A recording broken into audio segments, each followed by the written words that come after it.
जी हाँ, जब मैं फ्लाइट में चढ़ रहा था तो मुझे पता चला कि गैस का दाम बढ़ गया है, लेकिन मैं देख रहा था कि किस तरह से सरकार उसको जस्टिफाई करती है। सरकार कह रही है कि भाई अमेरिका और कनाडा से सस्ती गैस आपको मिल रही है, चिंता मत कीजिए, अभी तो और महंगाई झेलिए आप, आपको क्या फर्क पड़ता है। कमर्शियल सिलेंडर का दाम बढ़ा दिया गया, 5 रुपए वाला जो 5 किलो वाला जो सिलेंडर था उसका दाम बढ़ा दिया गया, अभी घरेलू सिलेंडर का दाम बढ़ा दिया गया। पहले कह रहे थे घरेलू सिलेंडर का थोड़ी बढ़ा है, अब घरेलू सिलेंडर का भी दाम बढ़ गया।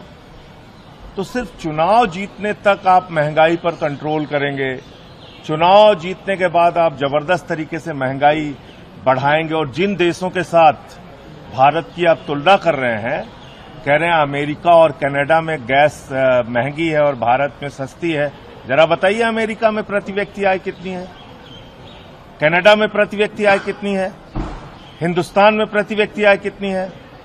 माफ कीजिएगा, प्रति व्यक्ति आय के मामले में हम 142वें स्थान पे हैं नरेंद्र मोदी जी के राज में।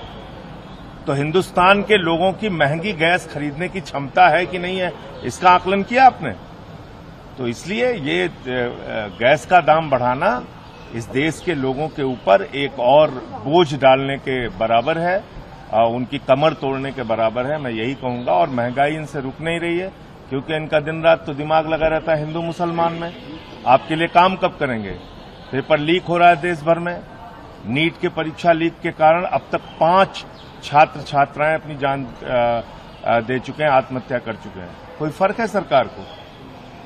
93 पेपर लीक हो चुके हैं जब से भारतीय जनता पार्टी आई है पिछले कुछ वर्षों में, कोई चिंता नहीं है।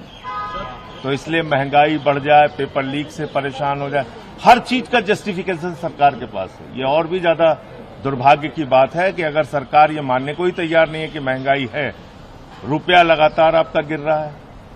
पहले कहते थे रुपया गिरता है तो देश की साख गिरती है, अब कहां चली गई देश की साख, अब नहीं गिर रही है। कांग्रेस पर आरोप भी लगा रही है।